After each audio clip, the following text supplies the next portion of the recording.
Carl Reuter along with Bob Rule on my left, and of course Carrie Gluck joining us, he on my right. And Carrie, Lakeland is a team that can score goals, but when you're looking for state titles, I think defense plays a big part. Defense definitely will help you win a state title, and Lakeland can start with one of the best defensemen around in Rick Beardsley. Rick is a two-time All-American call. He's big, 6 foot, about 200 pounds. He is a dominant defenseman, considered one of the best defensemen in New York State. He can do any kind of a check, and certainly I know that the Lakeland team is going to be defending on him to match up against Gargiulo from Farmingdale. Well, Carrie, you talk about Rich Gargiulo and, of course, that Farmingdale attack. And Bob Rule, everybody focuses on that Farmingdale attack, but most coaches fear the midfielder, Brian Baxo. Why? Well, you have to look at the Farmingdale team. They're a young, scrappy team looking for leadership. They reached their peak, I think, against Ward Melville. That's the best game they played all year. Hopefully they can maintain that intensity. Brian Baxo is the key to their team. He's the face-off man, plays good defense. He's their offensive threat to the midfield and their team leader. All right, it should be an outstanding game. We're just about set. The Class A New York State semifinals from Hofstra when we return.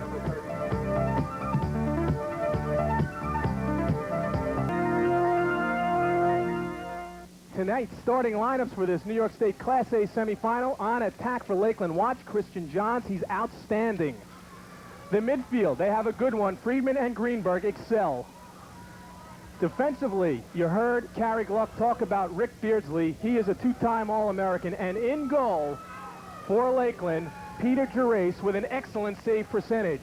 On the other side, for the Farmingdale Dalers, their starting lineup, an outstanding attack led by Rich Gargiulo, number 13. The midfield, highlighted by number 42, Brian Baxo. And defensively for Farmingdale, an outstanding trio of Blagrove, Kelly, and Kearney. In goal, Anthony Tufano. And Bob, he has been outstanding so far, Tufano, in the playoffs. Excellent. He had a key save in the last game against the Ward Melville attack with Mott right at the end of the game to really ice the victory for them in their game. He's an all-county selection, too, only as a sophomore. That's terrific. And 42, Brian Baxo in the green jersey to face off against number 11, Michael Friedman, just underway. First few seconds, New York State Class A semifinals. Farmingdale, having lost only one game this season, as did Lakeland. Their one loss was in overtime to Yorktown. Little deliberate here by Farmingdale to start off. They've got such a good defense, they're probably seeing exactly what kind of defense they're going to run against them. Should be some good matchups, Carrie, because Lakeland shot by Baxo and the save was made. Carrie, Farmingdale will be attacking a man-to-man defense in Lakeland. Not too much zone by the Lakeland Hornets. No, you're absolutely correct, Carl. They play a very good man-to-man. They've done very well on defense over the year, and they're going to have some good matchups. We've got the long pole of Darmody against Baxo, and you're going to see Beardsley against Gargiulo, so I think you've got two key matchups today. Number 43 was Mark Reeves. Lakeland with their first chance. 37 is Anthony DeMarzo. Anthony Tufano is the goalie for Farmingdale. Played just over a minute, no score, first quarter, New York State Class A semifinals. I think Farmingdale's playing a smart defense. They've really packed the crease in, and they're playing one-on-one. They figure their guys can play one-on-one against their attack. Still working it around, looking for their first shot. Trying to spin around was DeMarzo. Throws it outside is Brendan Carney. The shot, Tufano comes up. And I think, Bob, in a big game, the first save is always a key save. It is, and also, you'll note that Anthony Tufano's a lefty. He shot right into a stick. Most shooters, good shooters, are taught to shoot away from a goalie stick, and most of the time they face right-handers. So you've got to get used to Anthony Tufano. That would have been a great shot against a right-handed goaltender. And Rich Gargiulo, who's been hot throughout the season and into the playoffs, and there's a whistle. Al Blau making the call. And it is a hold, and Lakeland will get the ball. Gargiulo kind of grabbed the stick and kind of squeezed it after Beardsley took the ball away from him. Interesting to note, Bob, you talked about the lefty Tufano. On the other side of the coin, also at the other end, Peter Gerace is also a lefty. So we have two lefty goalies, which is highly unusual.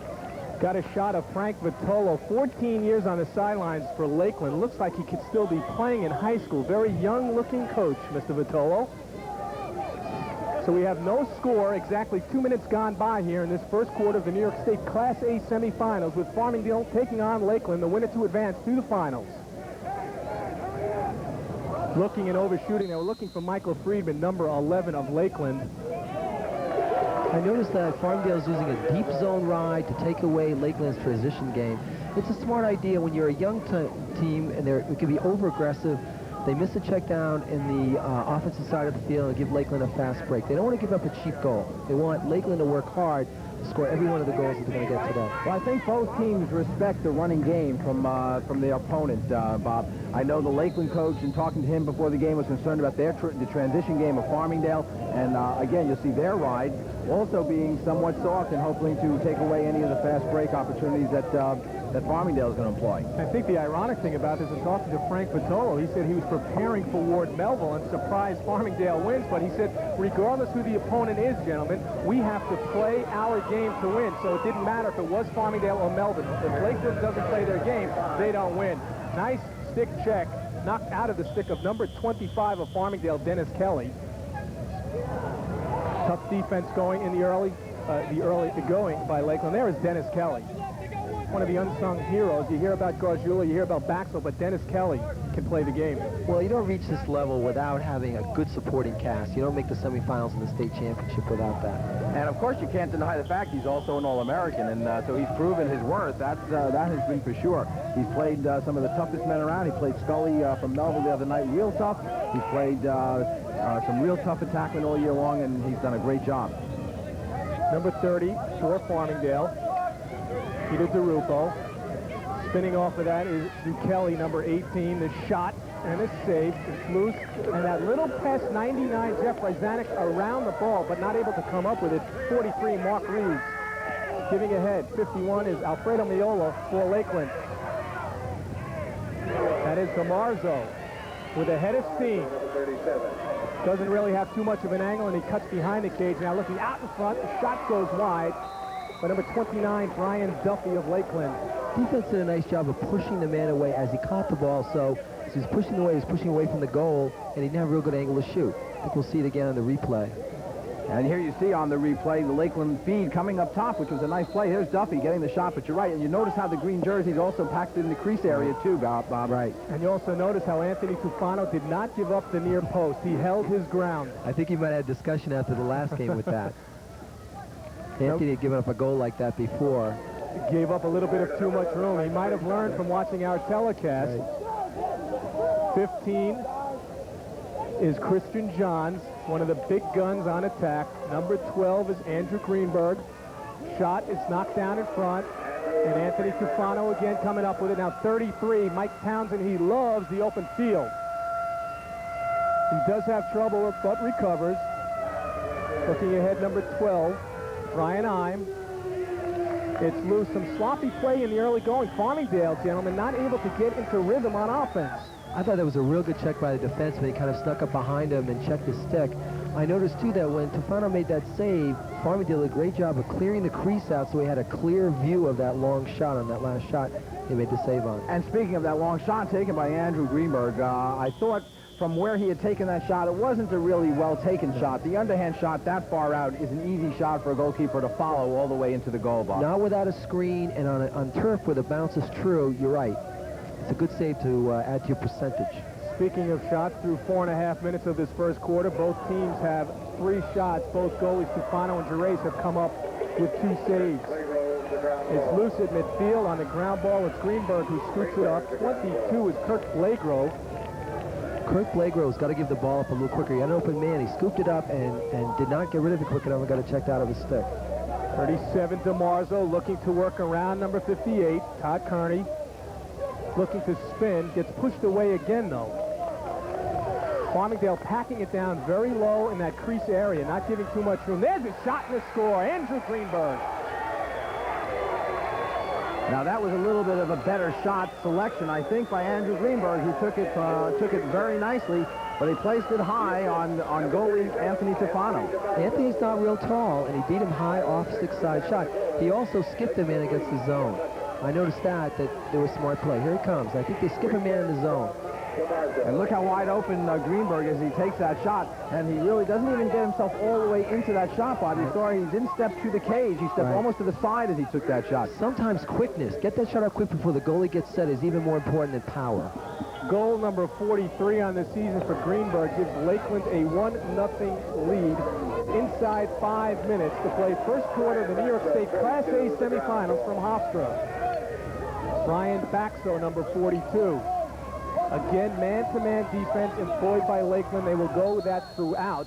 Now, whistle on the field, and timeout has been called by Farmingdale with 4:34 to play first quarter. I think Bob Hartranft might be a little concerned about his offense. He really wants to set up something, and they looked a little confused, a little tentative out there.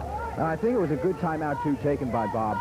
For the very reason that you were just talking about, Bob, I think he wanted to get his offense settled down and run something to get a good shot off. They haven't had a good shot now in over 5 minutes, and I think it's important for the young players for them to settle down now. The nerves should be, settling in, and they should be able to play, and I think this will help them a little bit by getting this timeout. Well, let's see how both teams got here. We'll take a look at Lakeland's road to the top, and you see that they've pretty much manhandled their 3 opponents in 3 straight games, only giving up the 4 goals in 3 games. And if you flip it over on the other side, it comes out to 12 goals, 4 and only 1.3 against it. Farmingdale started slowly in that Massapequa game and came back, started slowly against Baldwin and then came back, and then that tough one. Boy, was that one of the best games you've ever seen in beating Ward Melville. End-to-end action, great game, and you had really Farmingdale coming into its own. I thought Farmingdale was with the pack, which included Manhasset, Lynbrook, maybe a couple below Garden City, but in that game they really showed their mettle, and they're young. I think they start, what, 8 juniors and 2 sophomores, so that game gave them a lot of confidence. Ooh, one of the Gargiulos. Future Gargiulo. Will Bobby Hartranft still be coaching when that youngster is able to come out on the field? I think Bobby Hartranft hopes that he's not. He doesn't want to be around that long. Well, Bobby's been around now for this in his 22nd year and has 347 career wins, only 99 losses, and he's been holding on 99 for a while. He'd like to see 100 if possible come next year.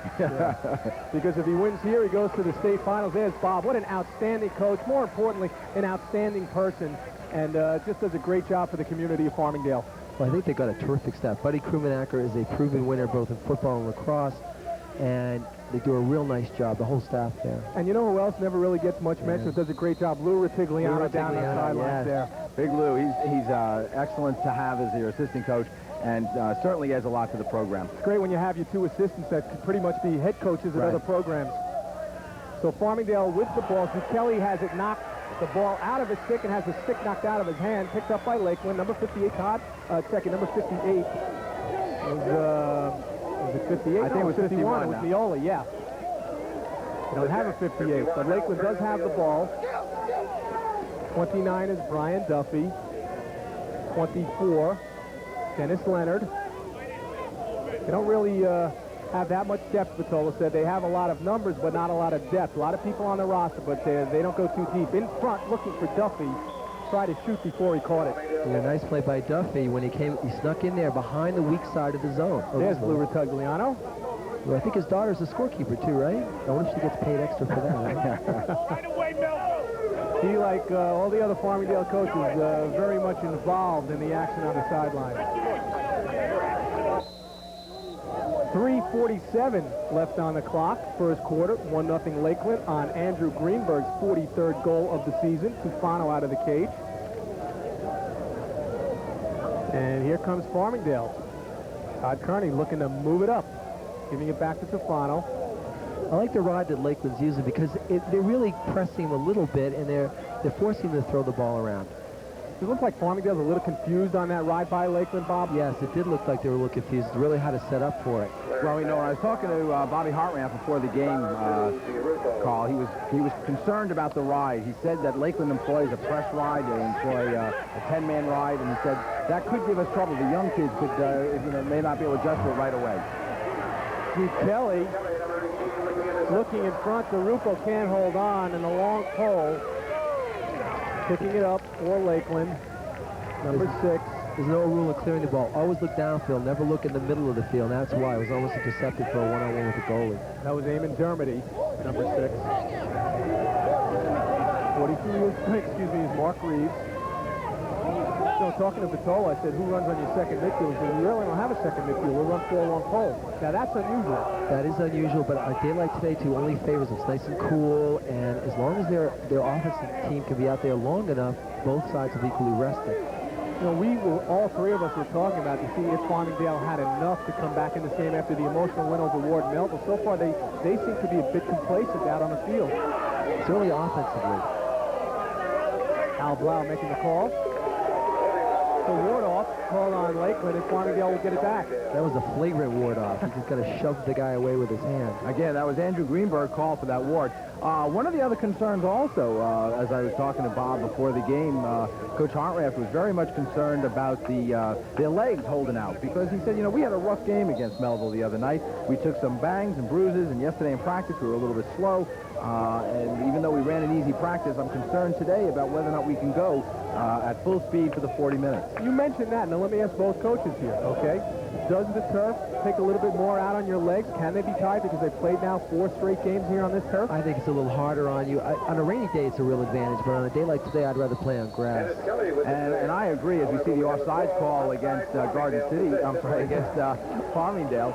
But I agree with Bob. I think it takes a toll, and not only that, you know, Lakeland's had some easy games. They've been able to rest their starters. They won 14-1. You know, they had a chance perhaps to rest some of their starters, whereas Farmingdale didn't have that luxury. They had to go hard for the full 40 minutes, and that's, you know, and emotionally and physically it takes its toll. The pace of the game, too, is very slow right now, I think, and maybe that'll work to Farmingdale's advantage. We'll have more at the end of the game. Well, we're looking at the clock that shows 1:45 left. First quarter, 1-0 Lakeland. That is Brian Duffy, 29. Throw it around the cage. Behind there is Anthony DeMarzo, 37. That's Christian Johns, number 15, trying to work on Dennis Kelly. The shot goes wide. Johns did have a step on Kelly. And I thought he could have made a better shot and taken it as you know, with a little bit more accuracy on goal. I always say shoot overhand when you get a chance. He shot underhand wide. Absolutely, Bob. You know, I love to hear you say that, because I can't tell you how many times I have to tell players, shoot overhand, take your bounce shot. It's the toughest shot for the goalie. It's the most accurate shot you're going to take. And, you know, we're seeing so many good players, and certainly Christian Johns, an All-American. He's played on the Empire State, and, you know, takes that side-on shot, missing the cage from 5 yards out. And that's, even then, even if you're on cage, the goalie makes a save. Rally six, getting it going. I like that. I thought that was a big difference between Ward Melville and Farmingdale a couple days ago. They were that way, and Ward Melville was sitting on the bench quietly. This guy was not quiet against Ward Melville. 99, Jeff Ryzanek. In fact, he was the Apple Bank outstanding player in the win over Ward Melville. Number 30 is Peter DeRupo. Trying to get it and shoot before he caught it was Brian Baxo, number 42, and it picked up by number 43, Mark Reeves for Lakeland. Rick Beardsley finally getting his name in there. Looking ahead to Ollie Mintz, number 84. This is Brian Duffy. Inside a minute at 45 seconds to play first quarter. Christian Johns for Lakeland. Anthony DeMarzo behind the cage. Clock winding down, approaching 35 seconds. DeMarzo looking to move in. Working on Blagrove, pushes him right back out. 25 seconds. And the shot and the score. A quick feed out in front. That is psychologically damaging when you get scored on with less than a minute to go in the period. Andrew Greenberg carried his second goal of the game, number 44 on the season. And he had an easy opportunity. He was open on the crease, as we'll watch Lakeland. That's number 37, DeMarzo, working behind the cage. And nice opportunity, well taken by Andrew Greenberg. He reached the off-stick side, pulled it back. The defenseman lunging a little bit, I think, getting himself out of position rather than staying on position. You know, it was Brian Baxo, and he's a short-stick guy in the middle of the zone, and he was just relaxed a little bit, and he let the guy get across in front of him and didn't check his stick when he shot.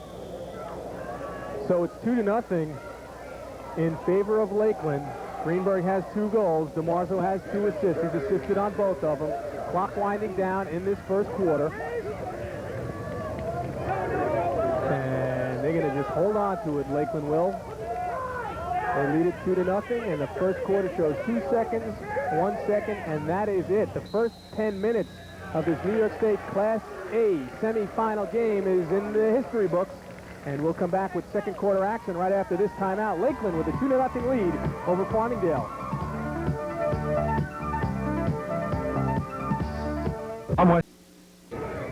Beautiful sky over Hofstra Stadium, New York State Class A semifinal, in which Lakeland leading 2-0 after the first quarter. And gentlemen, we were just talking during that break, and Farmingdale doesn't seem to be here yet. Why? It's a big ball game. Shouldn't they show up from the start? Well, the thing is, coaching in Manhasset, I know this. You end up playing 4 or 5 playoff games in Nassau County. Then you win the Long Island Championship in a real emotional game. And the kids, it's very hard to get kids up for every game.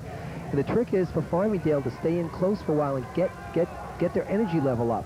And I just could add, I think, again, taking on a team like Ward Melville, who has the mystique and of winning so many county and championships, beating them and coming into the Long Island game has really taken a toll, I think, on Farmingdale emotionally and, as well as we said before, physically. And I think you're right. If they get into this game and stay within a couple of goals, they'll come on, I believe. They're young and they're enthusiastic, and I think that enthusiasm will come through. And I think part of that enthusiasm will show from the assistant coach, Buddy Krumanacher. If anybody can get a team going, it is he. But there is Lakeland making it 3-0 in the first few seconds of the second quarter. Christian Johns on the goal. And what a goal Christian Johns has. That is his 42nd goal of the year. And let's take another look at that last opportunity by Lakeland. Here we'll see now Christian Johns. DeMarzo with the ball will get the feed from Johns cutting down. Look at that behind the back shot on the stick side, low on the pipe on Anthony Tufano. Again, he was a little bit off the pipe, Anthony. He didn't cut it down enough. But that was a surprising shot that he took. And the young goalie, I don't think, believed that that shot was coming. No, he wouldn't think it was coming from that angle. I don't think I would have when I was playing in the World Team think it was coming from that angle. That was a while ago, wasn't it? 1 or 2 years ago. So it's 3-0 Lakeland over Farmingdale, 9:20 to play in this first half. DeMarzo has assisted on all 3 goals, 2 goals to Greenberg, the first 2 of the game. Christian John scoring that last one, 3-0. Farmingdale trailing in the ball game now. I think Farmingdale's got to play more aggressive in their zone, too. They laid back and never got a check on the guy feeding the ball, too. Flag on the play. We will watch it. 24 is Dennis Leonard. They look in front for DeMarzo. Double team knocked off the play there by Blagrove, 22, and Townsend, 33. The slash. And who is it on? I believe it's on 33, Mike Townsend. I'm not quite so sure, Carl. I think it may be on number 12 for Brian Eim. Well, I think Townsend on the is right. in there. Both men are in there, Carrie. Okay, you're right. Well, we're both right. We were both right, Eim and Townsend. I'm confused, though, because they had 5 guys out for their man down versus 4. This is a huge goal psychological. It's funny, when I'm coaching and I think I'm 3 goals down, it's not nearly as bad to me as being 4 goals down. So I think this is, Farmingdale's really got to stop them on this man down, or they're going to have a big psychological hole to climb out of. Carry on the other side, when you're talking about defense, what about now offensively for Lakeland? I mean, the psychological to get that 4th goal, and Frank Vitola is talking to the troops right now. Well, if he can get this 4th goal and go up with 9 minutes remaining in the half, I think he has a big edge, and especially over the youth of the, again, I emphasize the youth of Farmingdale. We got a minute. A minute. 2 men up. All right, let's get one here. Let's go. Well, certainly, as you're going to see, Lakeland's going to come up, not just 1 man up, but they're going to be 2 men up right now, and both for a full minute. And you got to think with Christian Johns, who's got 42 goals already, and DeMarzo with 63 goals, that either one of those 2 fellas are going to be real dangerous around the crease area. And I think we're going to see the Farmingdale boxing it up in front and just trying to play tight and not chase outside that box. I would think, too, that Lakeland usually the traditional way to play 2 men down is to go to a 1-4-1. Bob, as a goalie in a game trailing 3-0 and you're Anthony Tufano, you're facing 2 men down situation right now. You're only a sophomore. Do you begin to think about it, or does he just say, hey, you know, we've gone through all this. This is nothing right now because we're into the New York State semis. Does he start thinking a little bit? Well, sometimes you do. It's funny. You start saying, gee, we've had a great season. You know, we were Long Island champs. And I hope he's not into that. He looks good, though. He's real aggressive. Look how he stands in the goal. He's right there. His head looks like it's really in the game. 2-man up situation right now for Lakeland. They have the ball. They lead 3-0. Andrew Greenberg, number 12, number 11, Michael Friedman. They flip it around. 37 is DeMarzo. It's an unusual man up, a 2-2. It's kind of unusual when you're up that many men. A lot of firepower out there for Lakeland. It's loose, and Gargiulo with the long pole now trying to scoop it up at the far side. And there is a whistle. And it's a push on Farmingdale. And just when it looked like Gargiulo might come up with a big play with the long pole, there's a push and Lakeland gets the ball back. Now, as we take a look at it on the replay, it's going to be Gargiulo with the long pole that's going to get called for the push. And I believe it's going to be right there that he gets the push. But look how valuable Gargiulo is, going from the attack to a long pole playing man down. Well, that's one of the reasons John Danowski got him, and he's playing here at Hofstra next season. They look in front, in and out of the stick of Bryant Duffy, but he is able to regain, loses again, regains again. Loses again. They're in that 1-4-1, and they had the backside open. If he caught the ball, he had a shot 1-on-1 with the goaltender. A lot of firepower out there with Johns 15, now to DeMarzo. They have Friedman and Greenberg out there as well. There's still one man down. It must have been a slash and offside. They look in front. It comes loose to the near side. Blagrove chasing, and a hit. A big hit. Blagrove bumping helmets with number 31, Paul Papura of Lakeland. This might be what Farmingdale needs. A good hit on a guy, the crowd gets up, the players get up, and they're holding these guys 2 men down. And if they're just going to say, Bob, if they can hold them being 2 men down right now, this is a big psychological edge for them. I was surprised. Lakeland used a 2-2-2 offense. They didn't have as much firepower in front as I think you would like if you're 2 men up. 7:35 to play in this first half. Lakeland leading 3-0 over Farmingdale. Gargiulo again, now back to his regular position. That is Bryant Baxo, making a move, looking to the far side, shooting it high and wide. Chased down there by Brian Ime, number 12. That was high and wide. I got to say again, whoa, not only was that high, why aren't we putting it down low on this guy, Brian Baxo? You've been playing on this turf. You know how tough it can be for a goalie, and here you have a goalie, Peter Gerace, who hasn't played here yet, and we're not putting it down on the turf to make him make that save. You want to fake high and get the goalie to get up with the stick and shoot low where he has little or nothing to stop it with other than his legs. Farmingdale having some trouble. Number 12 is Brian Ime. Shots in the game so far, Lakeland has 7. Farmingdale with but 4. But Lakeland had none during that 2-man up advantage just seconds ago. Gargiulo, and a good save by Peter Gerace. This is going to be a real big challenge for Gargiulo being defended against by Beardsley.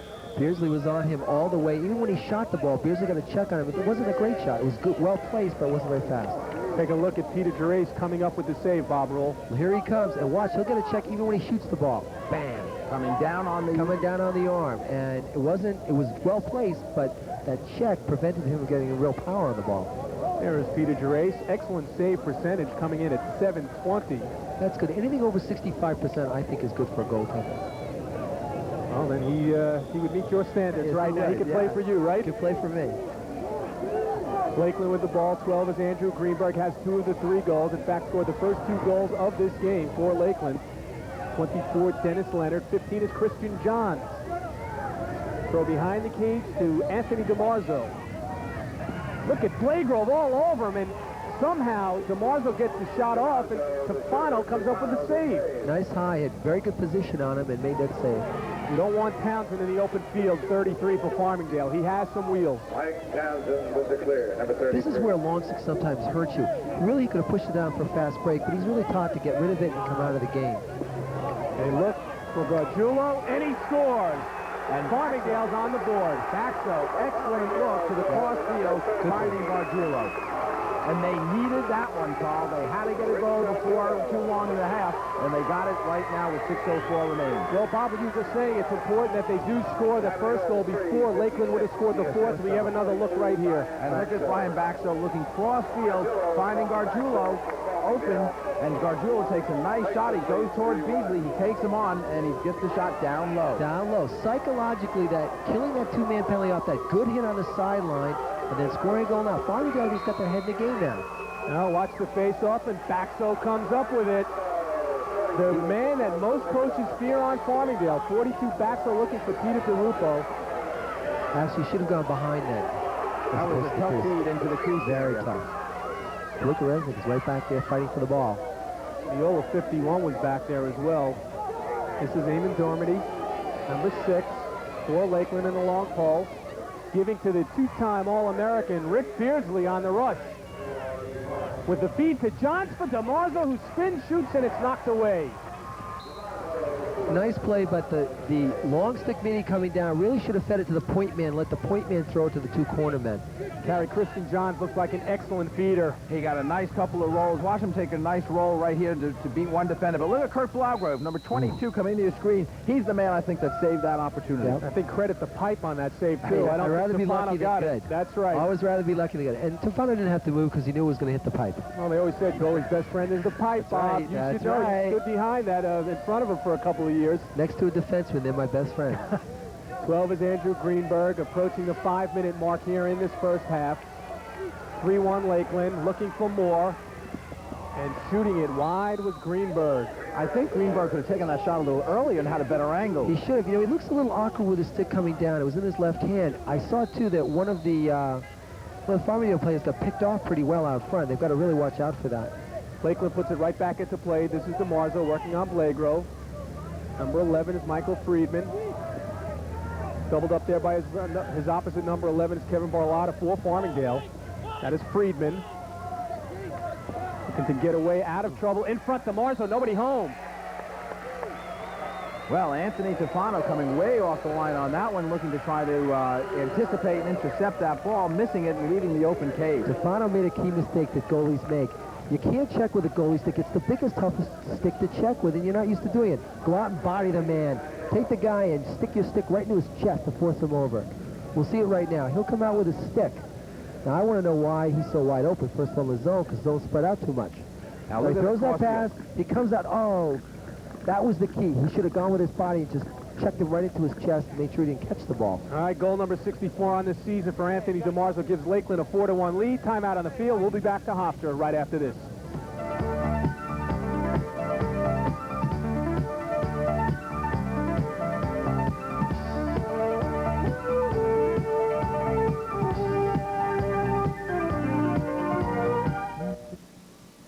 I like the way he bounced that shot, making it a tough save for Anthony Tufano. Look at him just blow right there. He exerts his speed right here. And now look at the bounce shot.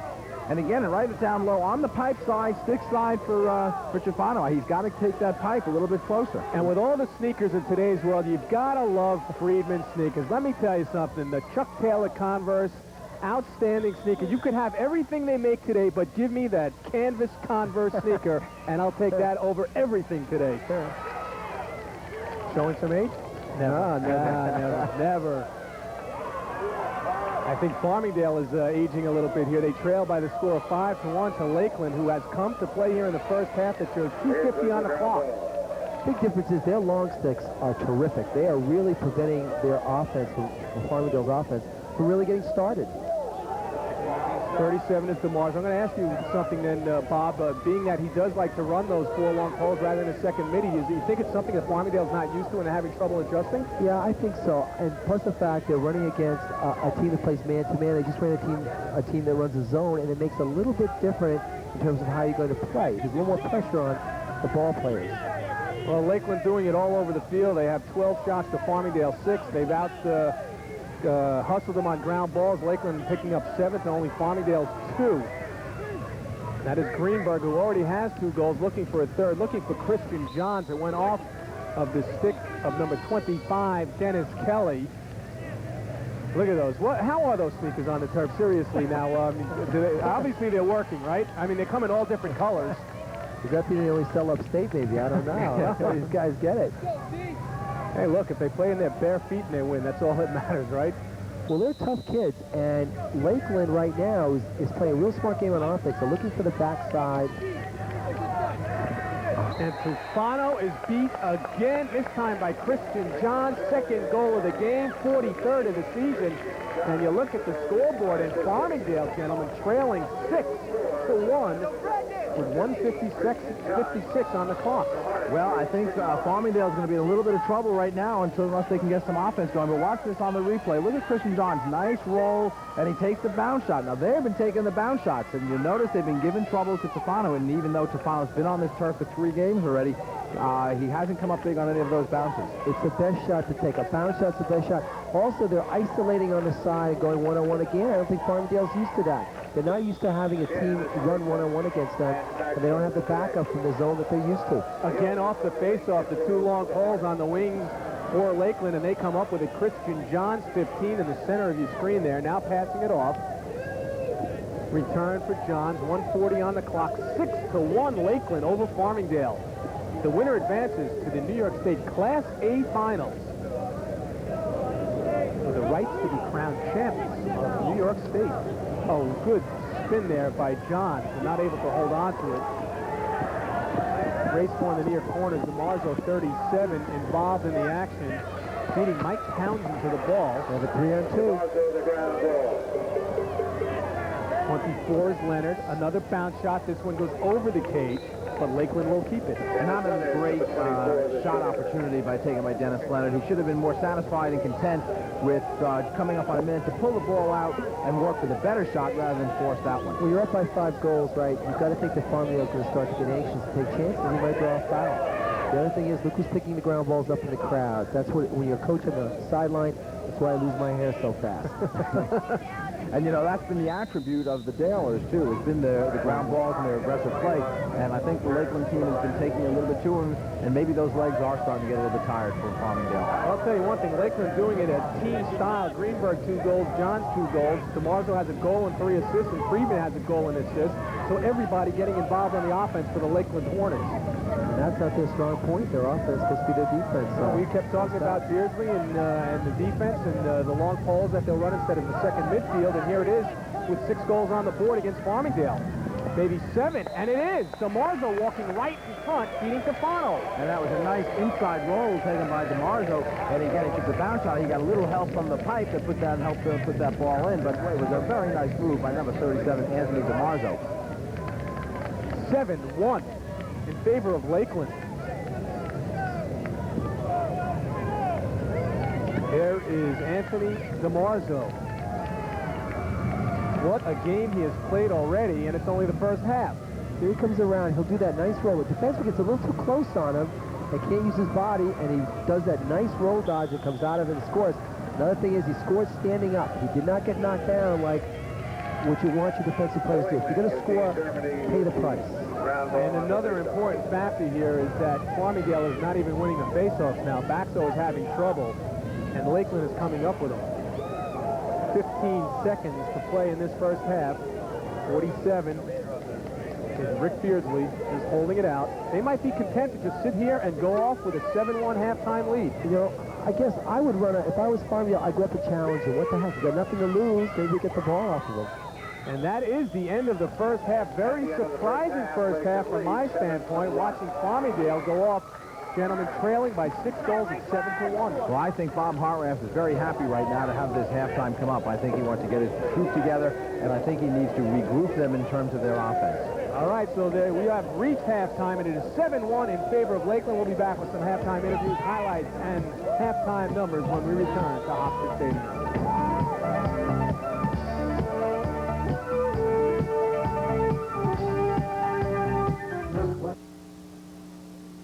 We're at halftime here at Hofstra Stadium, and a surprise on that scoreboard. Lakeland 7-1 over Farmingdale in the New York State Class A semifinal game, and I'm always happy to talk to this guy here, the Farmingdale athletic director and a great football coach, one of the best that New York State has ever had, and it's Don Snyder. And Don, when I wanted to talk to you when we were trying to get word to you, it was only a 1-1, well, it wasn't a 1-1 game, but it was a 3-1 at that point, but boy, the scoreboard shows a different story now. Yes, the Lakeland team has a fine group of boys out there. There's no question about their ability. Our kids may be a little down after that great win they had over Ward Millville last Wednesday.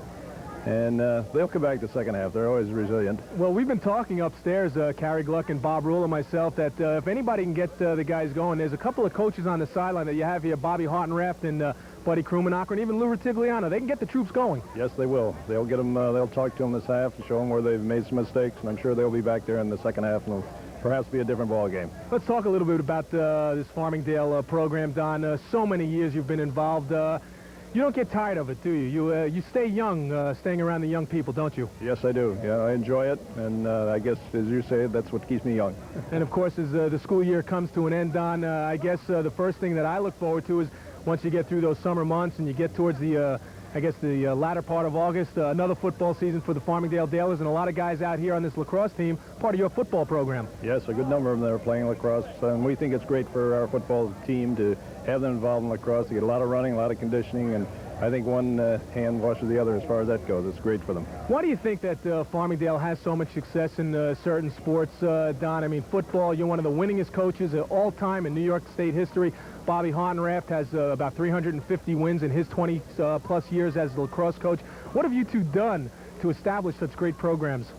Well, I'm not sure there's much that we have done. It's just a question. I think it's a great team effort on everybody's part. The kids got a great deal of pride in what they've accomplished, and everybody wants to outdo the group that's ahead of them. And that's where they put in their work and effort, and I think it's just a question of something that carries over from year to year. And we're pleased with what all of our kids accomplish, whether it's lacrosse or football, tennis, whatever it may be. We're pleased. The kids are all in there, and they really put a great effort forward.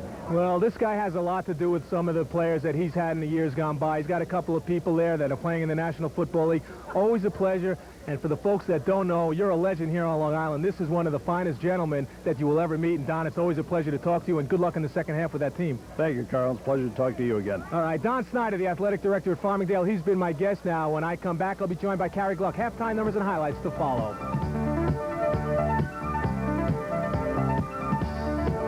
Now joined by Carrie Gluck, and not to take anything away from the Lakeland Hornets, Carrie, but surprise, 7-1 Lakeland over Farmingdale. Well, it is a surprise, but I got to give a lot of credit to this Lakeland team. I think they came out swarming and ready to play. They're playing outstanding defense, and they're playing super, I think, on the offense.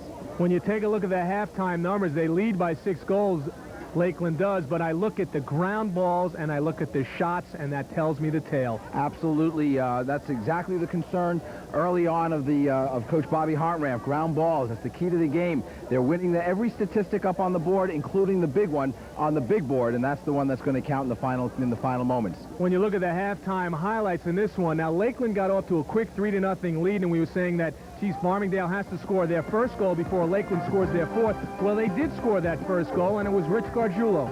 And it was an excellent pass from Brian Baxo up top as he came down off the fast break, and he finds Gargiulo cross field. Gargiulo takes on Beardsley, goes to the cage, takes a very nice shot, brings them back within 2, and that was a very important goal for Farmingdale. But answering right back for Lakeland, we talked about their defense led by 2-time All-American Rick Beardsley, but Christian Johns with an unbelievable shot for a goal. Catching Tufano sleeping, I'm sure he never expected that shot. He gets a super feed, and Christian Johns behind the back, bounce shot, puts it right by Tufano, and that one hurt. 6 goals is a comfortable lead, but there is plenty of time to come back. If you're Frank Vitola for Lakeland, what are you saying right now to protect that 6-goal lead? I'm not going to sit on that 6-goal lead if I'm Frank Vitola. I'm telling my kids, if I'm Frank Vitola, we want to continue playing, we want to continue pushing the ball, and we want to continue going to the cage strong and continue going for those ground balls, because that's what's winning us this game. And might the Farmingdale huddle at this point be a censored one? Well, I'm sure Bobby Hartenraft is just trying to settle down his youth guys and saying, let's push the ball. Let's get the ball up the field. Let's get the ball to the attack. Let's get Gargiulo in on the play. Let's get Baxo going to the cage. These are the guys that have gotten us here, and let's continue pushing it, because that's what's really our success. All right, Lakeland leading it by 6 goals at halftime by the score of 7-1. Third quarter action when we return to Hofstra Stadium following this timeout.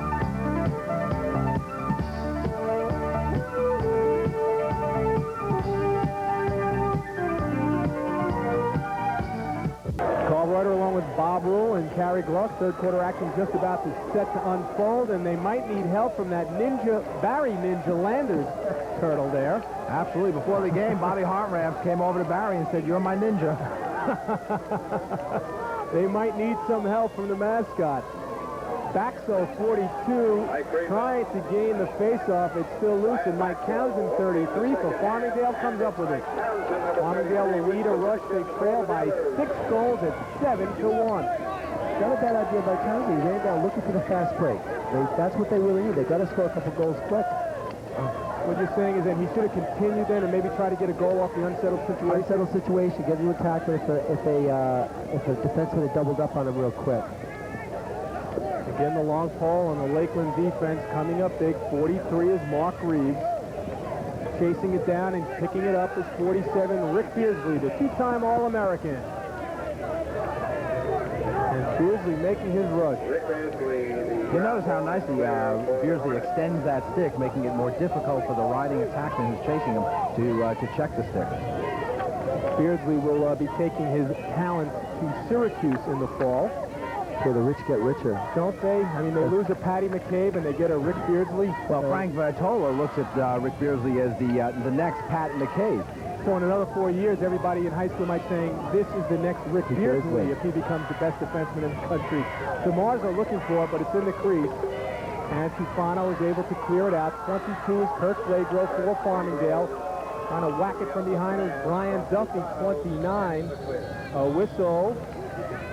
We're going to have offsides. Farmingdale. No. These are costly mistakes right now. Costly mistakes. Absolutely. We don't want to make those errors if you're the Dalers. Those are the mental errors that can come back to haunt you later on. Physical errors, coaches will accept. Mental errors, not acceptable. That's exactly right. I like Beardsley, too. He's the only one out there with a cut-off shirt for a little style. I like that. Little flair for the dramatic, huh? Yeah, I'm sure his coach lets him do it, too. Why not? That kind of game. When you're Rick Beardsley, you can pretty much dictate what you want to do. 7-1 in favor of Lakeland. They have the ball, 8:15 to play third quarter. Nice roll there by Dennis Leonard. Still has control. Greg Walrap, 47 for Farmingdale, is on him. That's Flagro trying to push DeMarville away from the goal. 1v1 and Brendan Carney. Lakeland's playing a nice control game right now. Really trying to take some time off that clock. Throw it back out to Leonard, who bounces one. That hit the pipe. A good shot, a very good shot. But I like the feed coming from the back up top across the cage. Skipped a man and was able to find the open man. That's the key. They're playing a nice control offense, Lakeland. They're taking their time and looking for the good shots. That's what Farmingdale really has to do. Move the ball.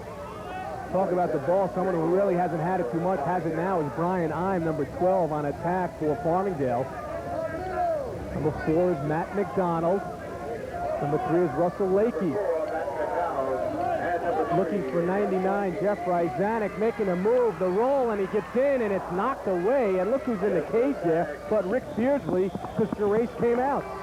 And that was a nice roll dodge, I thought, by Ryzanek, but the defense covered up very well as they collapsed. Here's that little roll dodge. He's got the defender beat now and takes a good opportunity, but the defender regains his position, gets the check. That was Mark Reeves who regained his position. And two of the defensive Lakeland slid over pretty quick. Maybe he could have found an open man on the far side.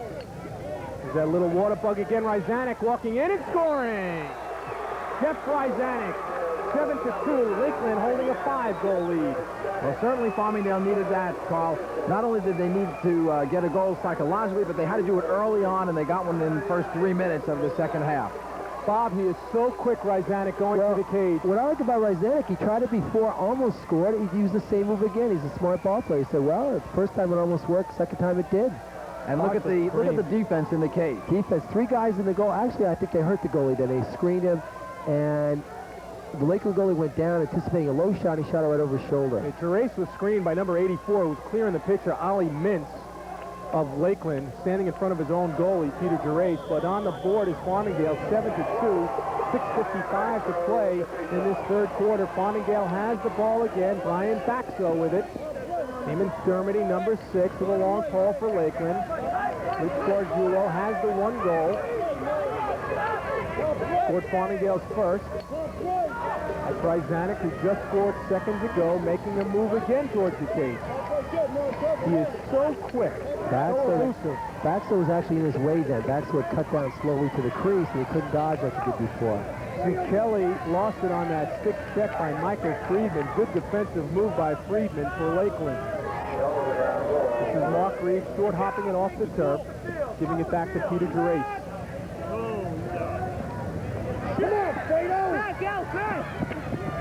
Lakeland still with it. They give it back to Mark Reeves. Alfredo Miola had trouble holding on. I really like how patient Lakeland is on their clear. They do not show any panic. If they don't have it, they go back and set it up again. And that's a sign of a good, experienced ball club when they do that. And a well-coached team. Yes. Here comes Townsend. Mike Townsend Some open field. Townsend is in.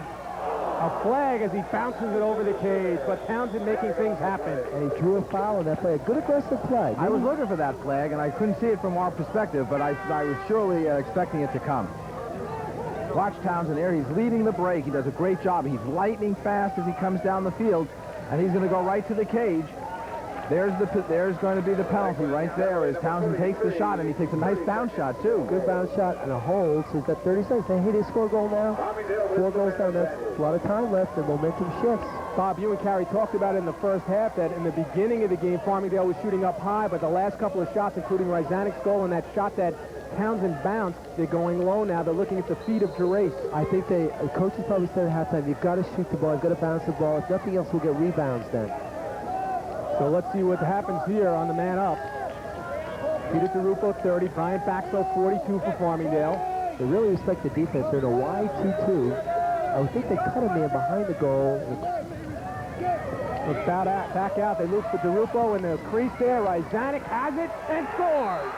Man up goal, Farmingdale. Ryzanik second of the game, and it cuts into that lead. It's Lakeland 7 and Farmingdale 3. A well-executed man-up, I thought, by the Dalers. They did a very nice job moving the ball, moving the zone. That's exactly what you have to do when you're man-up. You've got to pass the ball and move that zone. And they started in a wide 2-2, which actually drew the Lakeland defense out a little bit because there was no man on the crease. When they finally cut a man down, there was plenty of room. Now watch Ryzanik. He gets the high pass.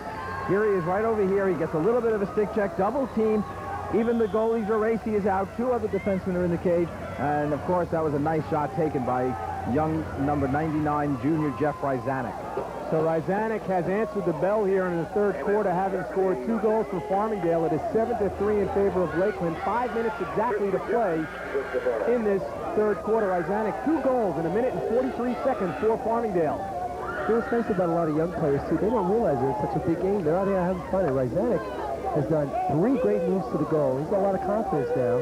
And that shakes up Lakeland's defense a little bit, too. They feel they can be penetrated. And now that we have 4.5 minutes or so to play in the third quarter, this is really the first time Lakeland has set up on offense, carrying the second half. Absolutely, and I think that's telling you how aggressively Farmingdale is playing defensively. Look at them out there now looking to double team.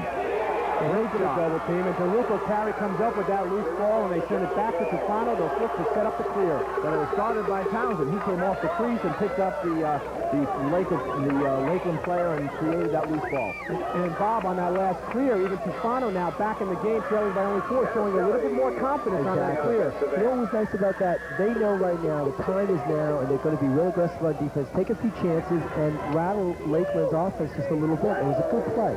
Well, I think they used the weapon before, and Townsend coming down with that open field rush, and he was able to draw the flag. And here's Gargiulo looking to get one off. He fires one, and he scores! Gargiulo with his second goal of the game, and Farmingdale has scored 3 straight. Lakeland leads by but 3 now. It's 7-4. Notice how Lakeland had 3 short sticks out there, and there was a smart play. They never were able to get the long sticks on there, and that's the key. The other thing is the Farmingdale players have all scored standing up. None of them been knocked down after they scored. That's giving them confidence. And that was an excellent shot taken by Gargiulo. He gets the feed. Here's Baxo with the ball. He sees Gargiulo. They love to look to one another. Now look at Gargiulo.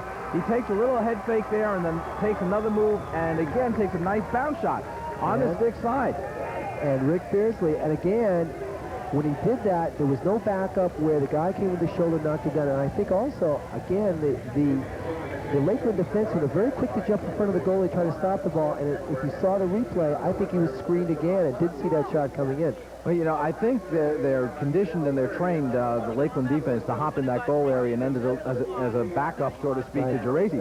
But they're taking away any backup, I think, to the defense. I can't. You freaking seniors, I don't want to see you again after that. How the hell could you throw a freaking game like this away? Take a look at yourself and let's go. Take a look. Take another look at the goal by Gargiulo and beating the All-American in Beardsley, Carey. And of course, here's that little move right there, a little fake, and he takes him on one-on-one. He takes a great bounce shot. 3 goals, 3 bounce shots, and I emphasize that because early on they weren't shooting them low; they were going high. Well, they all like that sidearm stuff that oftentimes brings the ball high, drags it high. I'm sure that both Bobby and Buddy were in a huddle or at halftime saying, bounce the ball on this kid, bounce the ball, bounce the ball. And now they're seeing the results will give them some confidence. Lakeland playing that strict man-to-man defense. Can that come back and haunt them against a strong, powerful team like Farmingdale, Bob? Well, I always like man-to-man because I think ultimately you have better backup in a situation. And against a team like Farmingdale that's young, you can put more pressure on them. The problem that Lakeland's facing right now is they haven't backed up with authority, and they've given Farmingdale a lot of confidence. As I say, if you're going to score, you got to pay. And the Farmingdale ball players haven't paid the goals they've scored. And when you've got the likes of a Rick Beardsley who's sitting back there at 6'2", he should be able to knock some bodies around. Carrie, you were commenting, you were looking at him before the game, how solidly built Rick Beardsley was. He absolutely is. Of course, he matches up very well physically with Gargiulo, who's also 6 foot, about 175, giving away 20 pounds or so. But they match up in height, and they're both outstanding football players. Score! Off a deflection in front.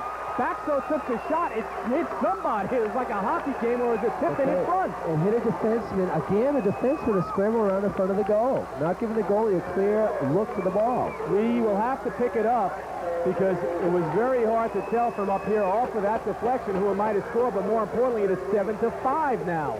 And they are on a roll right now. They've got the momentum. And watch up top. Here comes Baxo. He takes the shot, and it looks like it hits off of number 11. Whoop, there it is. Number 84, Ollie Mintz. Ollie Mintz. Defenseman. And the shot was going wide of the cage. Well, who do you credit the goal to in this situation, gentlemen? In-home gets the goal. The guy who's never the in-home is. Oh, I like giving it to Baxo. I know, you should, but usually it's the foot. Look at this. 4 goals in 3 minutes, 35 seconds for Farmingdale. We have a game. It is 7-5. Lakeland by but 2. They led by 6 at halftime. Townsend doesn't like this call. He's getting called for interference when fast break opportunity was there for Farmingdale. Unfortunately for the Dalers, they're going to turn it over right now after that interference call. Take another look at the deflection there, and it went off the stick of Ollie Mintz, 84. Watch him in the crease, Carrie. It almost looks like it hits 2. It looks like it hits the stick of the top man and then hits Mintz over here and bounces off his leg and into the goal. That was a knuckleball, boy. I'll tell you. Your goaltender is very tough to play that ball. And the rally sticks are on the sidelines for Farmingdale, and rally they have. They have cut to the lead to just 2 now. This is a new ball game right now. To settle it down on offense for Lakeland. They had a 7-1 lead. This is Michael Friedman, number 11, 2:45 on the clock, third quarter. Knocked down, getting a stick in the way there was Todd Carney. Christian Johns had that unbelievable goal in the first half. Knocked out of his stick, being chased.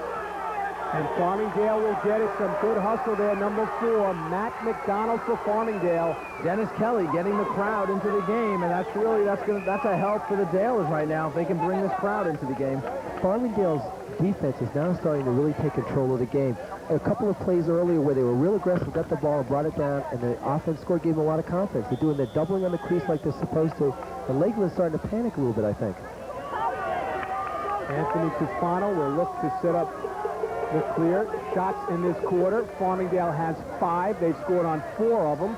Lakeland but 1. Number 30 is Peter DeRupo. Has a lot of open field, but decides to slow it down, settle down the situation for Farmingdale. Want to set it up. Watching the clock, it shows 2 minutes exactly to play third quarter. Brian Ine looking to make his move towards the cage. It's loose on the turf. Dukelly, Ed Dukelly, 18, chasing it down for the Dalers. Gets it back to Peter DeRupo. Quickly looks up to Ine, finds Gargiulo. Flip it in front to Ryzanek, can't hold on. Unfortunate for the Dalers. It was a good look, I thought, down to Ryzanek, but well-played defense by Lakeland. It was, and notice who's coming up with the ground balls now. You saw Farmingdale swarming the ball, picking it up on the sideline, and really forcing an unsettled situation, but that's what they have to do. Got to be aggressive. We talked a lot about Beardsley, but you can't forget the play of 43 with that long call on defense. Mark Reeves. Germany. 37 is Anthony DeMarzo, has 2 goals in the game on the season. Goes number 64 and 5. Number 37 of Lakeland, that is Brian Duffy. Duffy in, and someone got a stick on it to deflect it high over the pipe. Well, I think it might have been Anthony Tavano going up and picked up the top of the stick. Inside 1 minute to play, third quarter at 58 seconds. Michael Friedman coming back on the field now for Lakeland. Coming off is Dennis Leonard, 24. Notice Farmingdale, too. Most of them have got their sticks up. They're looking inside. They're talking again with a lot of confidence. That's what you have to do on defense. Talk a lot, get those sticks up. DeMarzo working on Blagrove. Throw it around. Number 12 is Andrew Greenberg. Also has 2 goals. In fact, scored the first 2 goals in this game. He's setting up a screen out front. Looking for that last shot, I think. 35 seconds on the clock to play in the third quarter. 30 seconds and counting. DeMarzo behind the cage. Working one-on-one against Kirk Blagrove. Blagrove trying to push him away. DeMarzo forced outside. Brendan Carney, 21. 15 seconds, third quarter. That is Carney. They look for Greenberg. They fire, and it's knocked down in front. It's loose. Cufano involved in the middle of it. 5 seconds to play, and that ball will roll out as the quarter comes to an end. And it should be an outstanding fourth quarter.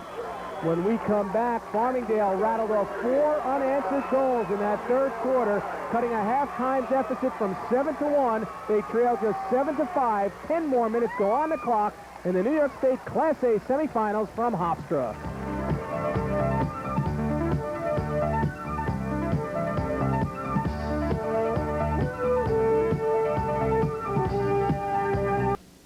Missed the motivation on the sidelines for Farmingdale. Assistant coach Buddy Krumanacher, I'm sure, had a few words of wisdom to the troops who trail by 2. He and good friend Bobby Hartenraft really have gotten the guys back. Farmingdale, gentlemen, with an excellent third quarter of play. They played as well as I think Farmingdale can play in that third quarter, scoring forward and giving up 0, and that was the key, giving up no goals. Right. Bob, first possession here, too, for Farmingdale to start off this fourth quarter. Although DeRupo has trouble, yes, put it in the past tense. But even then, they're playing real aggressive. 2 goals, that's what makes lacrosse great. 2 goals is nothing. And if they can get the ball and keep playing aggressively, and they're demoralizing Lakeland. I think when we listen to the huddle a little bit, the Lakeland coaches, instead of calming their players down, are tending to make them panic, rather than saying, listen, we're going to win this game, we're better, we're up by a couple goals. He's making them panic rather than, I think, settle the ball down and play their game. So when a coach shows panic, sometimes Carrie Gluck, I guess players might show some panic on the field. It conveys from you to them. And your demeanor is conveyed to their actions on the field. I like Farmingdale's aggressive ride, too. They're playing right up in their face and forcing them to work hard to clear the ball. Jay Penn, 44 on the field for the first time today for Farmingdale. Number 12 is Andrew Greenberg. The clock will become important. We'll keep an eye on it. 9:15 left. In front, and Duffy scores. You talk about a back-breaking goal. That gives Lakeland a 3-goal lead at 8-5. And it was an excellent inside roll taken by number 29, Brian Duffy. There he is in the center of your screen. Now watch this. He'll get a nice feed. And watch the roll right here. Here's the inside, and he's got his man beat, and it's one-on-one with the goalie. And he has a nice shot taken, putting it by Anthony Tafano. And I believe he took on the defender, 58, Todd Carney. The tough thing on that is right away you saw that Lakeland went to the isolation on the side, and there was no backup from Farmingdale players. They weren't playing aggressive. The quarter just began, and even having that little lull between the third and fourth quarter took away a little bit of Farmingdale's momentum, I think. It was like a free timeout almost for Lakeland. The other thing is I noticed that one Farmingdale defenseman trailed the guy so far behind the goal, attacking behind the goal, they couldn't get back to help out. Farmingdale's got to stay in a little bit tighter defensively to be able to help out. Take another look at the goal by Duffy that gives Lakeland a big cushion again at 3 goals. Now there's Carney. Now look how Carney's leaning to the left, and of course that gives the inside roll to Brian Duffy. Nice shot, and he puts it right on the pipe. I do like the fact, though, there was some backup, and he paid the price scoring the goal. Somebody hit him. Yeah, there's aggressiveness there. Interesting, a real good attackman will come into a defenseman, and when he feels the defenseman's shoulder on his shoulder, he'll roll on him because he knows the defenseman's so close, the defenseman can't get back to the other side. And that's just what happened then. He felt his shoulder, did that inside roll, and the defenseman was not able to recover. There is Frank Vitolo in his 14th year on the sidelines. coaching the Lakeland Hornets. Well, I think he's got to be feeling a little bit of a relief on that goal because the momentum clearly had been in the Dalers' favor, and right now that takes a little bit of wind out of the sails, and it gives them a little bit of a cushion of 3 goals. 2 goals is nothing. 3 goals is one step closer to putting it away if they can get over that hump. Well, they went on a run. I think they scored 2 goals in a minute and 30 seconds. That would put them a goal behind. Anything can happen the last few minutes of the game. Taylor fan.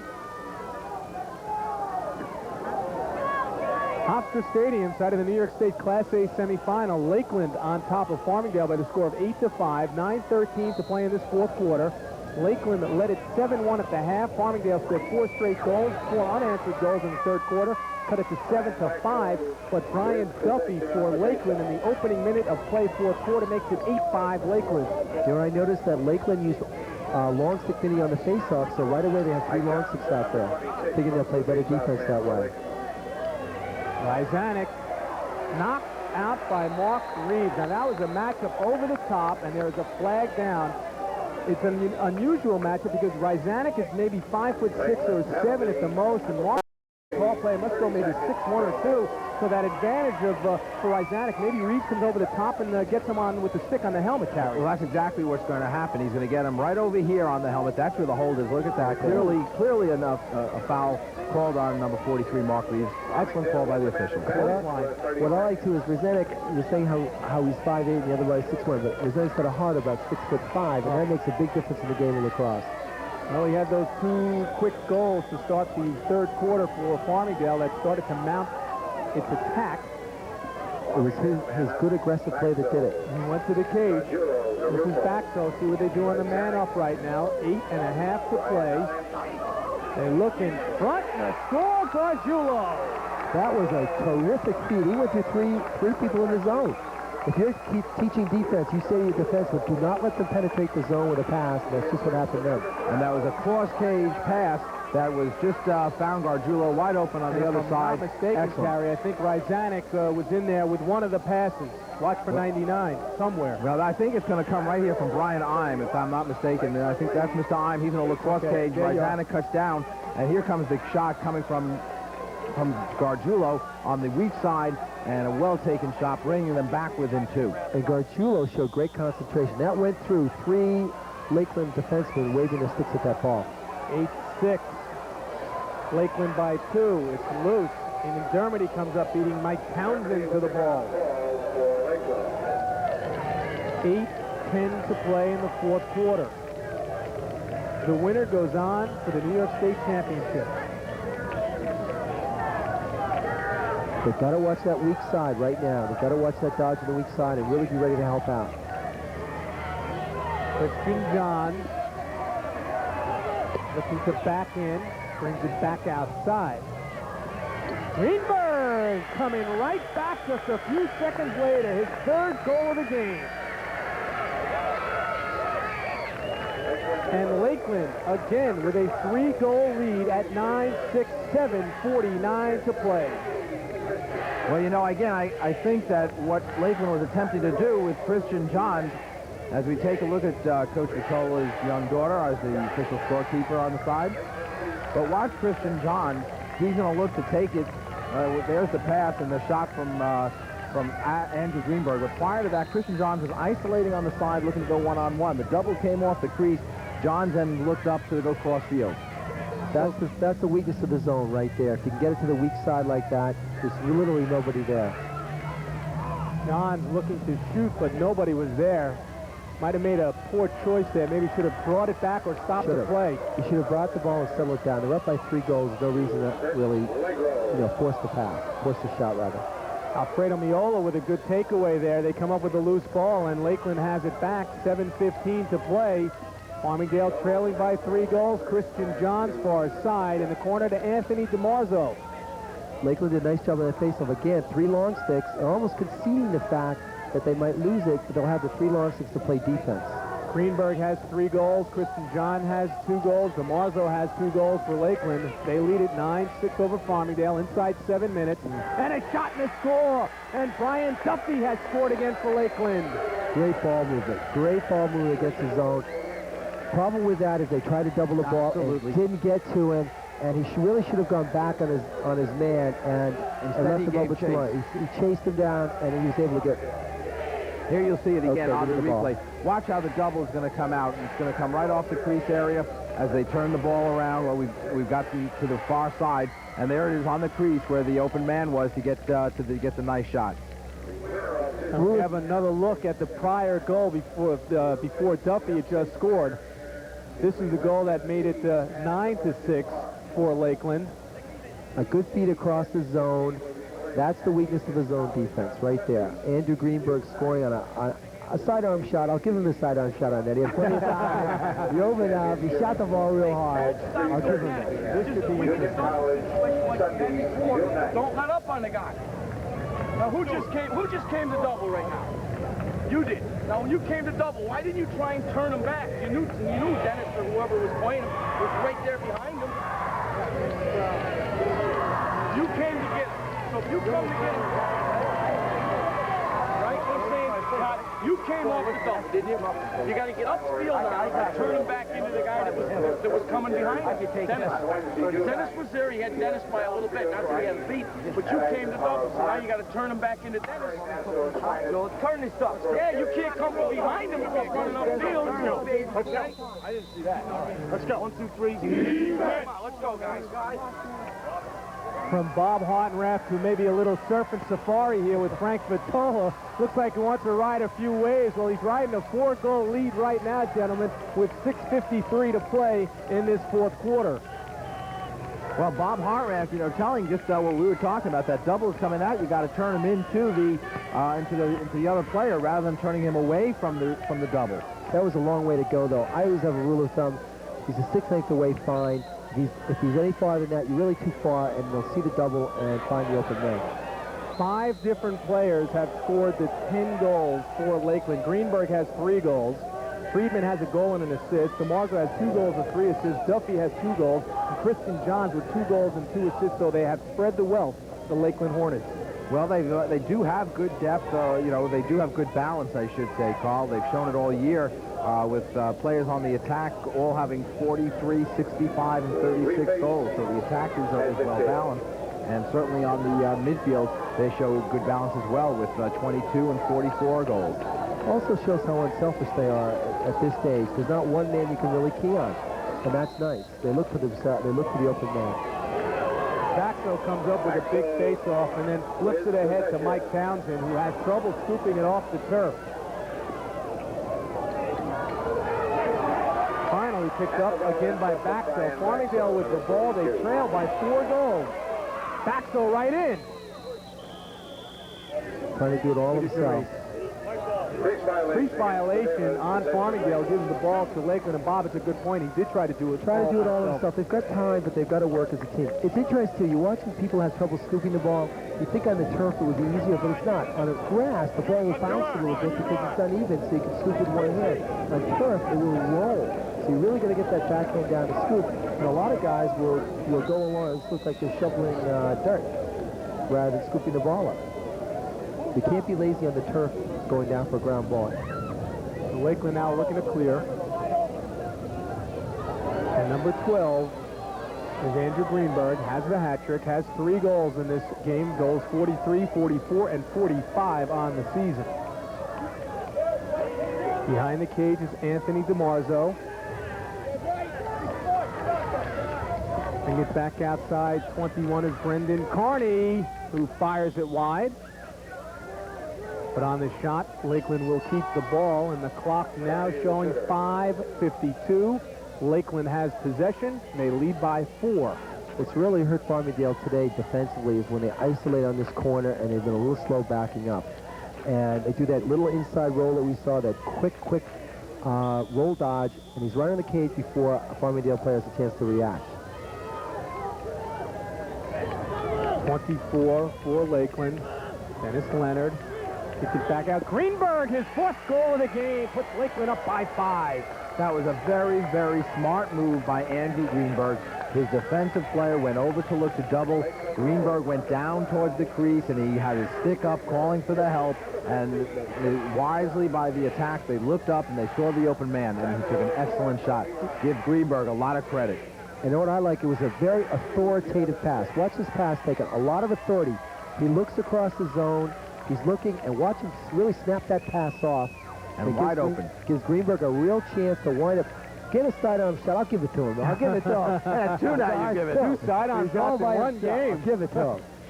You know, after Farmingdale cuts it to 7-5 at the end of the third quarter of play, Lakeland on a 4-goal-to-1 run here, and they have opened it up to a 5-goal lead, and time is running down on Farmingdale inside 5.5 minutes to play, fourth quarter. Farmingdale's going to have to make a run in a hurry.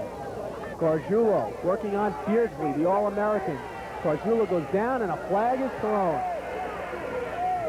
Shot is knocked down in front. Check out the flag. That was thrown on the field. And Rick Beardsley going to get the slashing call for 1 minute.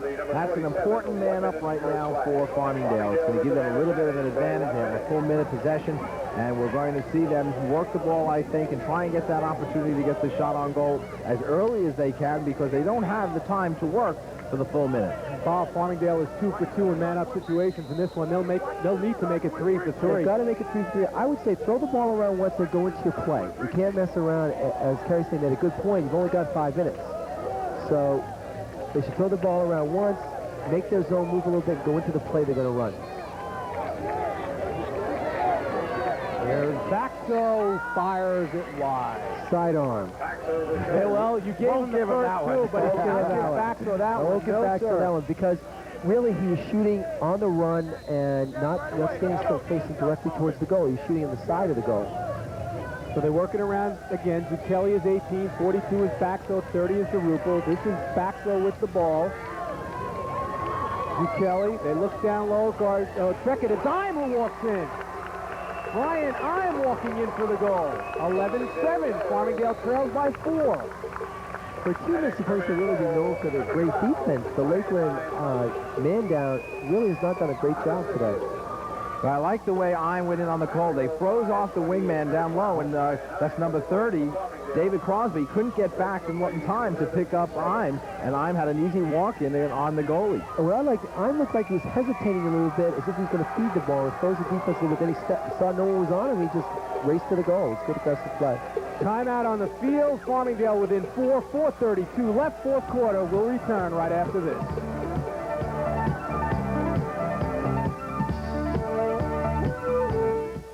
There is the part of the Lakeland huddle. 4:32, gentlemen left in the game. Frank Petola's team leading by 4 goals at 11-7. Bob, you commented during the break, hey, a goal a minute. Goal a minute. You got to have confidence. Get in there and say, listen, they went on a tear where they did score 4 goals in a row. They scored 2 in a minute and 26 seconds.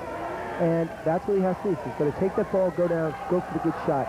And the funny thing is, you say with only 4 minutes, and you also say, but be patient a little bit. Don't think you have to get all 4 goals back in the first 30 seconds that were out there, because then you make costly mistakes.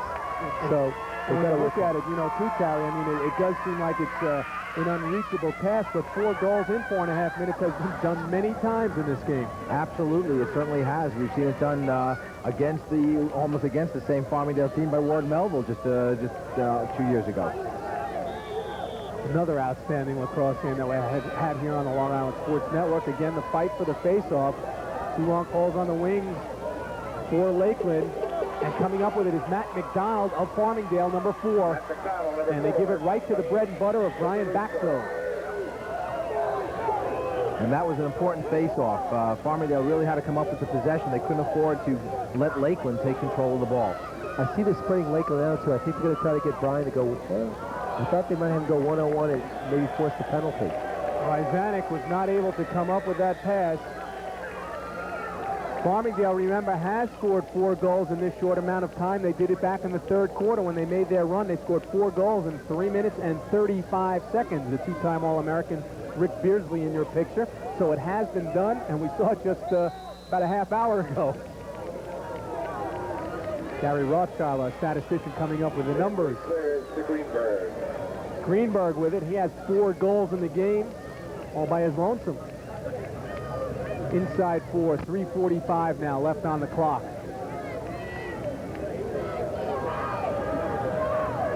Good defense. They're trying to really cut everybody off. Good hit. Big hit by McDonald onto Marzo. Love it. You got to like that, right, Bob? Yeah, I love it as a defensive player, and it's almost like I wish they did this 4 minutes ago. Cut these guys off and really force them to work hard like this. But that's what you learn. You know, these are young players, and they learn as they go along. You know, Carrie, it has been done as we look at this There's a hit. again. Yep. Bingo, McDonald leveling DeMarzo. A real good hit. And that's what you like about a good team. You make people pay if they make the least little mistake, and they might hear footsteps. You don't almost have to say right now, Carrie, that off of this clear by Farmingdale, they'd almost have to score right now. We're trailing by 4 and inside 3.5 to play. I would agree. This possession down in the offensive zone has got to be a scoring possession for them as we come down to 3 minutes to play. And as we say that, DeRupo can't grab it. It's loose on the turf. DeRupo still fighting for that loose ball, and it's off of Eamon Dermody. Well, both players and coaches all pointing in opposite directions, but it's like, which way did he go? Which way did he go, George? But it's going to go in the direction of Farmingdale. I think it was off the defenseman's foot. I have to wonder, Carl, whether or not the Farmingdale players are having trouble looking into the sun from this side of the field. Shadow, yes. Because now the shadows of the sun is behind us here at the stadium. That could be a problem. Ryzanek, watch the little guy move. Gargiulo looking up at Kelly has checked that, looking up into that sun Carrie was talking about. Side of the net, coming around his eye. Score! Beautiful heads-up play, I think, by number 12, Brian Ine. He scooped up the loose ball, continued coming around real strong, took that shot lefty, defenseman coming right at him, and he just pinpointed that shot in the goal. Well done by Brian Ine. Yeah, you're absolutely right. You know where it started? Ryzanek again. He's a little flea out there, and he really makes things happen. There you see on the replay, Zucchelli passing it into the crease. Now here's the shot taken originally. It hits the side of the cage, and then now Brian Ime just scoops it right up. Here comes the defenseman, comes across, and takes a nice shot over the shoulder of the goalie, Peter Gerace. Now there's the goaltender again. Goaltenders get beaten inside the post way too much to their inside. He came up the post a little bit too soon. Second goal of the game for Ime. Cuts it to 11-8. Farmingdale with the ball. They trail by 3. Matt McDonald, number 4. That is Brian Ime, number 12. 2:35 on the clock. Fourth quarter. Ime backing it out again. They almost looking for Ryzanek to give it to him to get it going. And he loses it. Takes his eye off the ball. Costly turnover. That is costly with 2:25 left on the clock. Ryzanek just having trouble, and there was no sun shining there, Carrie. No, you're absolutely correct. I can't even use the sun in his defense to help him. Well, I think he just lost a little bit, perhaps, concentration, or he took his eye off the ball looking at the defenseman. A little bit tired, too. It's the fourth quarter. 2 tough games in a row. Well, Greenberg getting it back to Peter Gerace. That is Greenberg now. Farmingdale looking to put that pressure on with 2:10. Here comes Greenberg, has 4 goals today. Greenberg with the clear. 2:05 on the clock. 3-goal lead for Lakeland. They had a 7-1 lead, but Farmingdale came storming back and trailed 7-5. Lakeland regained their composure, and they now lead 11-8. Crispin Johns, whistle on the field. Well, we're under 2 minutes. They had to keep it in the box. Lakeland stepped out of the box, and mental error, although I'm sure they're not used to the lines on the field, could have given them some confusion, but in any event, they did step out of the box, and that's going to turn it back to the Dalers. That's always one of the problems with turf. You have that field line for every sport you can imagine, and you wonder sometimes what line is what. Well, there's only one set of lines that isn't out there, and that's Carrie's favorite game. I don't see any chalk out there for the foul lines in a baseball game, Carrie. We have our arguments in baseball and lacrosse.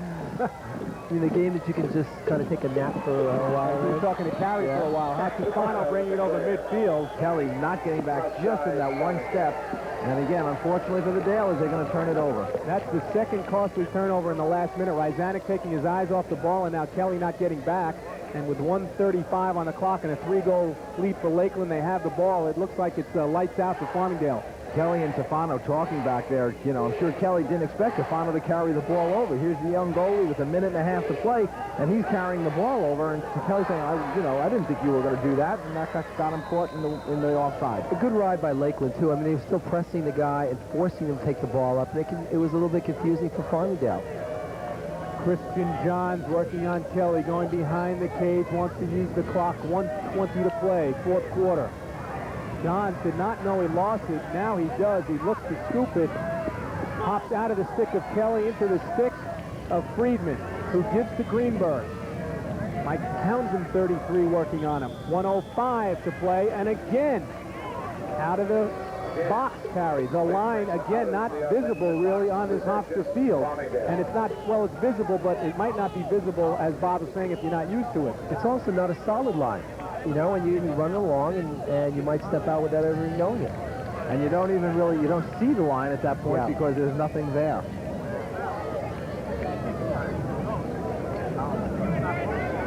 So with 1:05 to play, Farmingdale is going to have a tough task right now. 3 goals in under a minute they'll need to score.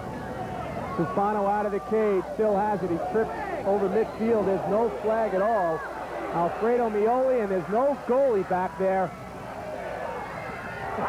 And a little confusion, and knocked down. What a save in there by Todd Carney. 2 or 3 saves. You have to applaud the efforts of Todd Carney, 58 in the cage. Tufano trips over midfield, and Todd Carney with a great set. What an outstanding effort, I think, by Todd Carney. Never giving up. There's a little fake. He gets drawn into the middle. He gets back into the cage area. Here, look at him here behind the cage. He dives at it, knocks it down. Great save. Gets up. Whoop. Look at it with his body.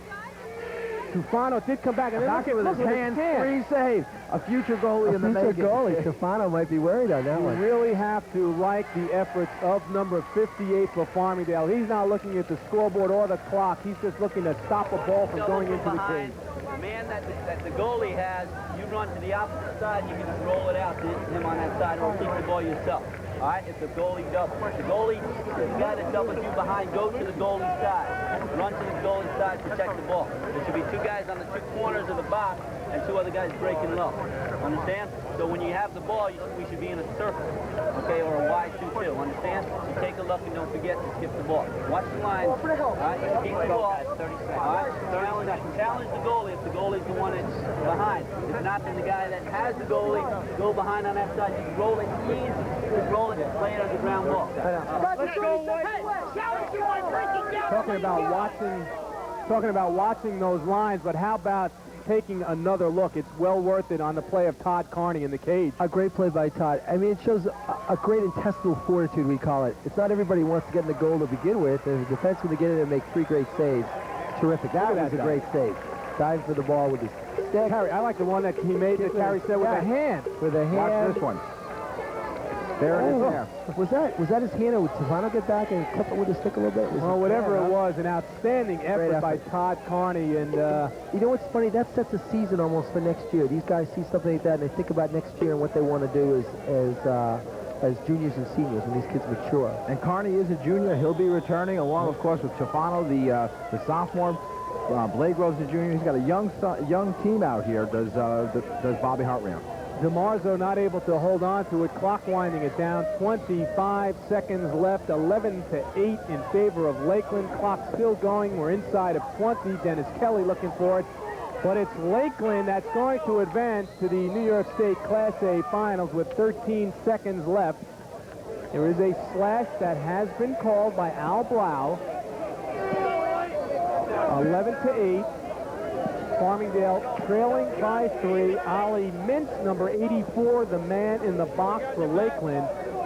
But this one is just about all over. 13 seconds left, Carey. They have the man up, but you're right. I think it was just a little bit too late for the Dalers as they came in a little bit flat, got a slow start trailing 7-1, but they played an outstanding second half with 5 seconds to go. And it's loose in the crease, and it is all over. The Lakeland Hornets go to the final. And the Hornets of Lakeland High School has qualified for the New York State Championship. Championship to be held Sunday, June 9th at Union Tower. They win 11-8.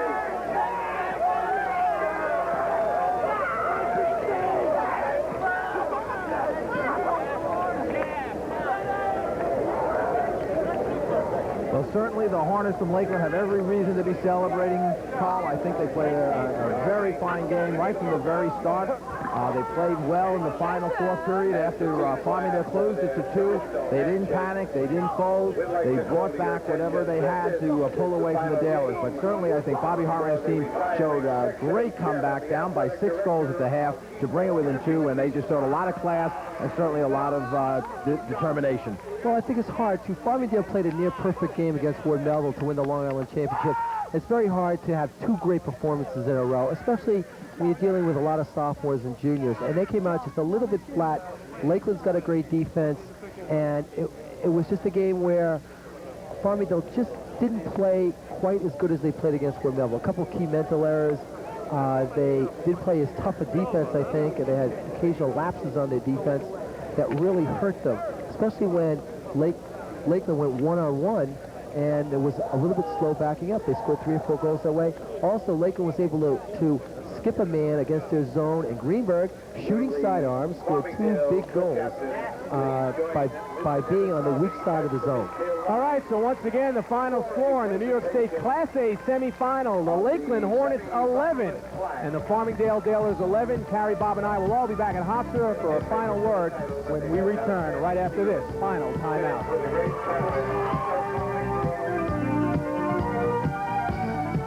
Final goes to Lakeland by way of Farmingdale by the score of 11-8. Farmingdale had trailed 7-1 at halftime, but Lakeland held on thanks in part to 4 goals by the Applebank outstanding player in this one, Andrew Greenberg. He was just superb today for the Lakeland Hornets, Carrie Gluck, and it was because of Andrew Greenberg that I think Lakeland held on and won and beat Farmingdale 11-8. Well, certainly he deserves a great deal of credit. I think that the Farmingdale Dalers were a little bit spent after their big win over Ward Melville. I think they were physically and emotionally a little bit drained. They got off to that slow start, as we said, in the first half, trailing 7-1 at the half, and I just don't think they had the legs to come back from that 6-goal deficit. Bob, do you agree with what Carrie says? Yeah, I think that Farmingdale played the best game they could play given the fact that they were such a young team against Ward Melville. And it's tough that you play 5 or 6 games to win the Nassau County Championship and the Long Island Championship. It's tough to be emotionally up for every game. And, of course, this is our last telecast of the season, not only lacrosse, but of the season. Can't believe it went so fast. And before Barry left, did he tell you that the party was at his house? Did he say anything to you? Yes, I'll be there, yes. You'll be there. Bob, yes. Thanks for coming by along the way here after Manhasset was knocked out. A great season by Manhasset. It might be a little painful. Thanks for joining us. Thank you very much, Carl. I appreciate it. I had a great time. Thanks, Carrie, too. And Carrie, of course, I guess we'll see you back in the fall. I guess when soccer kicks up again, and wish you a great summer. And Barry said anytime, dive in that pool. Well, I'll be at that house, too, for that big party, but I look forward to it. I always enjoy being with you and with Barry and Bob. I really enjoyed the opportunity to work with an outstanding lacrosse player and professional. And, of course, to everybody that works here with us on the Long Island Sports Network, a lot of names. Don't want to mention them all because I don't want to forget anybody. But without the people that you don't see, we can't do our job. So thanks to everybody in the truck and everybody that runs around throughout the season, cold weather, hot weather, rainy weather. They're always here, and they're the ones that make the show for us here on the Long Island Sports Network. Once again, the final score, final telecast of the year, the New York State Class A semifinal game goes to Lakeland by the score of 11-8 over Farmingdale. Thanks for joining us this year on the Long Island Sports Network. We'll return in the fall.